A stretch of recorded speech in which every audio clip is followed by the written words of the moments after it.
सबसे पहले सबसे तेज नेशनल न्यूज लाइव, देश का सबसे तेजी से आगे बढ़ता हिंदी न्यूज चैनल। हर खबर के लिए देखिए national news live. National news live, हर झूठ होगा बेनकाब जब सच्चाई देगी जवाब। खबर है भंडारा जिले से लाखनी की 21 जुलाई को एक दर्दनाक हादसा केसलवाड़ा में लक्ष्मी शिक्षण संस्थान के वसति गृह में हुआ था, जिसमें 11 वर्षीय छात्र धीरज सीताराम फर्दे का निधन हुआ। धीरज एक आदिवासी परिवार से था और सैनिकी विद्यालय में पढ़ाई कर रहा था। उसके आकस्मिक निधन से कई सवाल उठे। वसति गृह में 677 छात्रों की देखभाल का जिम्मा स्कूल के प्रशासन पर है, लेकिन धीरज की मृत्यु के कारणों पर संदेह जताया जा रहा है। धीरज के पिता ने आरोप लगाया है कि यह हत्या हो सकती है और संबंधित अधिकारियों की लापरवाही के कारण यह घटना हुई। उन्होंने न्याय की मांग की है और दोषी कर्मचारियों के खिलाफ सख्त कार्रवाई की अपील की है। पीड़ित के पिता न्याय के लिए धरने पर बैठे हैं और पुलिस जांच की मांग के साथ साथ पीड़ित परिवार को 50 लाख रुपए की आर्थिक सहायता की भी मांग की जा रही है। हमारे समाज में इस प्रकार की घटनाओं को रोकना अत्यंत आवश्यक है। धीरज को न्याय मिलना चाहिए। आणि त्याच्यानंतर 21 तारखेला 21/7ला मुलासोबत यांच्या बोलणं होते, सविस्तर व्हिडिओ कॉलिंगवर बोलणं होते। मुलगा म्हणत आहे की पप्पा आता यायचे नाही आहे, कोड्याला सरळ न्यायला यायचं आहे।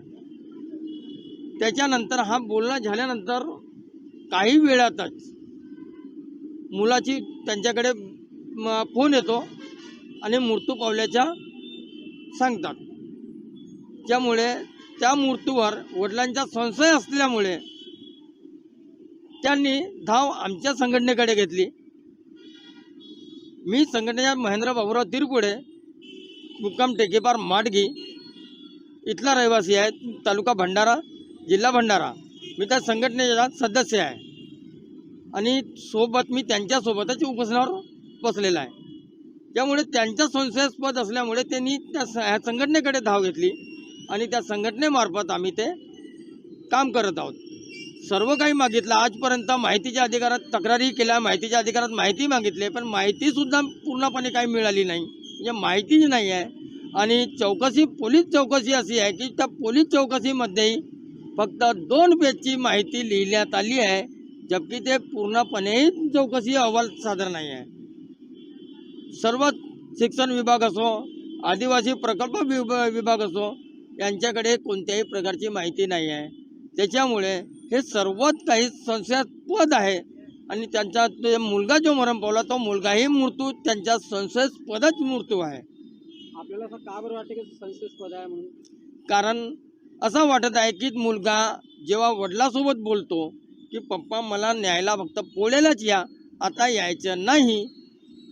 आणि दुसरी गोष्ट अशी आहे की मुलगा सांगतो की इथं चिवडा वगैरे काही खायला देत खाऊ देत नाही आणि याची काय म्हणतो त्याला की इथे काही दिसलं तर इथले शिक्षक मारतात, पनिशमेंट करतात।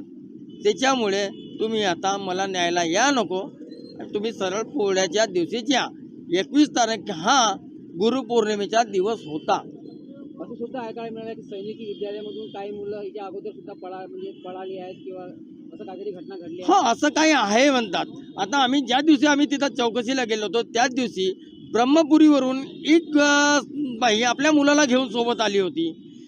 त्यावेळेस ती बाई त्यावेळेस ओरडून म्हणत होती की माझ्या मुलाला तुम्ही, माझ्याच नाही अनेक मुलांना तुम्ही त्यांच्या टोंगड्यावर मारता दंडूनी।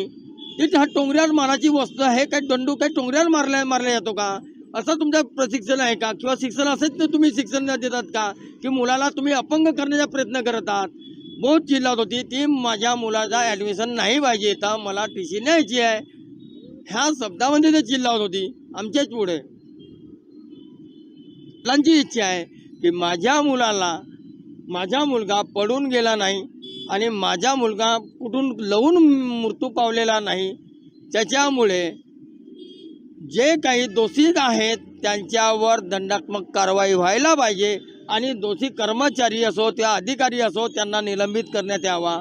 आणि पोलीस स्टेशन यांनी जो चौकशी केला यांच्यावरही काही संशयास्पद आहे, हे संशयास्पदाच्या घेऱ्यामध्ये आहेत, त्यांना बी निलंबित करण्यात यावा ही त्यांची मागणी आहे।